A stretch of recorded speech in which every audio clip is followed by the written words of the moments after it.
اعمال کا دارومدار نیت پر کیوں ہے؟ جب آپ نیت کرتے ہیں نا، مطلب جب آپ نیکی کے عمل کا مقصد واضح کرتے ہیں، اس کا پرپز اور ریمائنڈ کرتے ہیں ذہن میں، تو خود بخود آپ کے اعمال سموتھ ہونے لگتے ہیں، ان میں خوبصورتی آنے لگتی ہے۔ کیا وہ نماز جو اس نیت کے بغیر کی جائے کہ جنت ملے گی، آپ اس سے بہترین انداز میں پڑھیں گے کیا؟ دھیان ہی نہیں لگے گا ایسی نماز میں، جب اس نماز کا پرپز ہی کلیئر نہیں ہوگا۔ اور وہ نماز جس کا آپ کو مکمل یقین ہے کہ وہ آپ کو جنت میں لے کے جائے گی، تو سوچیں آپ سے وہ نماز کس سکون سے پڑھی جائے گی۔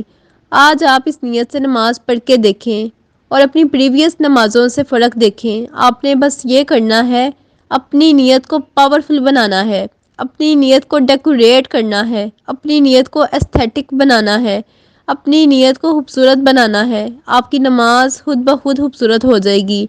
نیت صرف نماز میں نہیں ہے، آپ کی زندگی کے ہر لمحے میں آپ اس نیت کو لا کے اپنے عمل میں لا سکتے ہیں اور پھر ان کو بہترین بنا سکتے ہیں۔ فور ایگزامپل، آپ لوگوں سے اچھے طریقے سے بات تو ہمیشہ ہی کرنا چاہتے ہیں۔ کیا ہوا اگر آپ یہاں بھی نیت لے آئیں، آپ خود کے لیے ریوارڈ سیٹ کر لیں کہ میں لوگوں سے اچھے اخلاق سے پیش آؤں گا یا آؤں گی، کیونکہ اس سے اللہ کی رضا حاصل ہوگی اور آخرکار جنت مل جائے گی۔ ماں باپ کے ساتھ باتیں کرتے ہیں، مسکراتے ہیں۔